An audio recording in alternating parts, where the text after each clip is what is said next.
রাখতে পারবেন। সবচেয়ে প্রথম হচ্ছে যারা ডায়াবেটিক রোগী আছেন তাদের হচ্ছে সময় মেনটেন করতে হবে।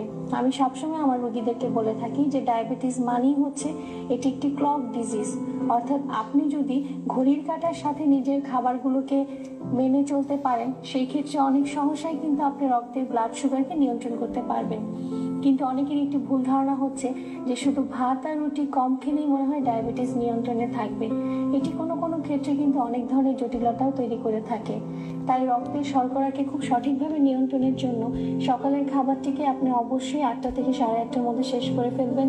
অবশ্যই আপনাকে 11টা 10:30টার মধ্যে একটি মধ্য সকালের খাবার খেতে হবে এবং দুপুরের খাবারটি আপনি চেষ্টা করবেন 1:30টা থেকে 2টার মধ্যে শেষ করতে। অবশ্যই ভুলবেন না 4টা থেকে 5টার মধ্যে একটি হালকা খাবার নিতে। এবং যারা ডিনারের ব্যাপারটাকে সবচেয়ে বেশি গুরুত্ব দিবেন, কেননা আপনার ডিনারের টাইমিং যদি ঠিক না থাকে সেই ক্ষেত্রে কিন্তু ফাস্টিং ব্লাড সুগার যেটা বলি আমরা সেটা অনেক বেড়ে যেতে পারে। আর এই ফাস্টিং ব্লাড সুগারই কিন্তু আমাদের সারাদিনের সুগার অর্থাৎ র্যান্ডম সুগারটিকে নিয়ন্ত্রণ করতে সাহায্য করে। সেই জন্য ডিনারটি অবশ্যই আপনি 8টা থেকে 8:30টার মধ্যে শেষ করে ফেলবেন।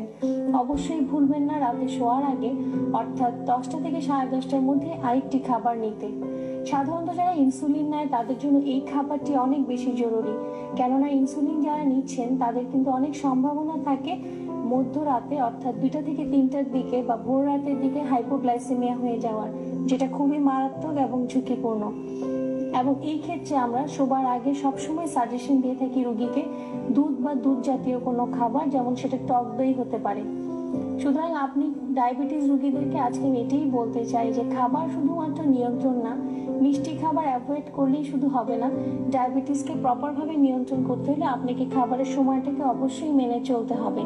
অর্থাৎ ডিসিপ্লিন ছাড়া কখনোই ডায়েট প্রপার ওয়েতে মানলেও সেটা আপনার কাজে লাগবে না। ডায়াবেটিসের প্রথম রুলসই হচ্ছে ডিসিপ্লিন এবং ডায়েট। যখন আপনি এটা মেনে চলতে সক্ষম হবেন তখন অবশ্যই আপনি ওষুধ বা অন্য ইনসুলিনকে এড়িয়ে চলতে পারবেন।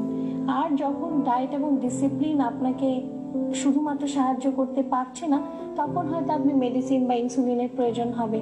সুতরাং আপনার খাবার শুধুমাত্র কমিয়ে না, খাবারটিকে সুনির্দিষ্টভাবে ভাগ করে সারাদিনে একটি ব্যালেন্স নিউট্রিশনের মাধ্যমে ডায়াবেটিসকে নিয়ন্ত্রণ করতে চেষ্টা করবেন।